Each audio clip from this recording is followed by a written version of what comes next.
Қытай мен Қазақстан арасындағы визасыз режим мәселесі 9 ақпан күні Пекинде негізінен ақпаратты ашып айтқан дұрыс.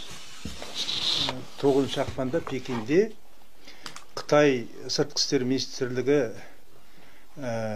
консулдығы департамент басшысы директоры У Ши дейтін кісімен біздің сол елдегі елшіміз, Қазақстан елшісі Шухрат Нұршық мырза арасында талқыланған бұл мәселе.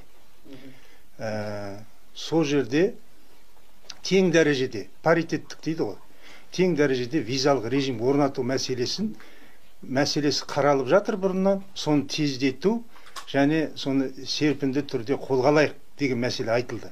Ол біздің елші тарапынан айтылды. Елші ұсыныс жасап отыр. Соған қарағанда бұл Қазақстан мүдделі деген сөз. Ол енді о жерде айтылған мәселелер жаңағы саясаттың өзінің тілі бар ғой. Экономикалық мәселелер, инвестиция деп айтады, мәдени-гуманитарлық қатынастар деп айтады. Сондай бір терминдерді жамылып айтады. Оның ар жағында нәрселерді біз ашып түсіндірмегеннен кейін көп халық білмейді. Тіпті осы ақпараттың өзінен біздің қазақ қоғамы бейхабар. Бірақ бұл Ақорда сайтында бұл жарияланды 9 күні. Одан бері міне 10 күн өтіп отыр. Қазақ қоғамы оған селт еткен жоқ.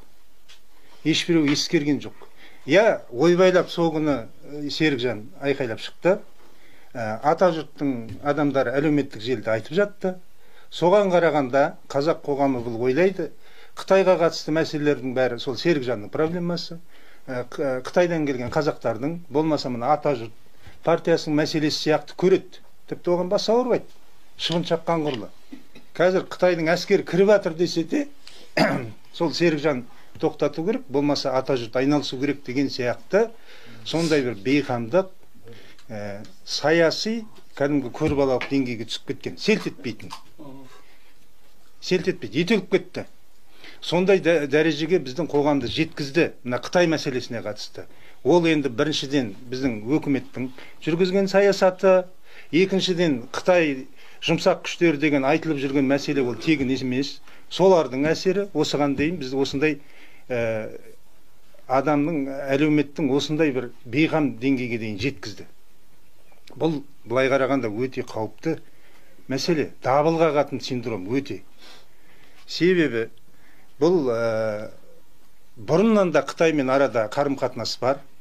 Ішінара визалық режим бар. 15 күндік визалар бар, келіп кету, транзиттік визалар бар.